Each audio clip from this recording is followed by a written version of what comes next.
Šis gada laiks ir pārdomām bagāts, un Brown Faces man atgādināja par to, ka rūpēs par sevi mēs nedrīkstam aizmirst arī par sev dārgiem, mīļajiem cilvēkiem. Tāpēc es jau tagad apņemos, ka es zvanīšu daudz biežāk mammai un teikšu, cik ļoti viņu mīlu, jo ikdienas rutīnā mēs ļoti bieži vienkārši aizmirstam lieku reizi viņam piezvanīt, apvaicāties, kā viņam klājas, un pateikt šos 3 brīnišķīgos vārdus. Es mīlu tevi.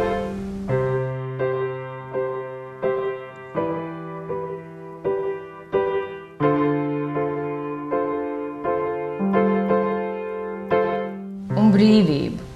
Brīvība būt mierā ar sevi un apzināties, ka mēs visi esam skaisti.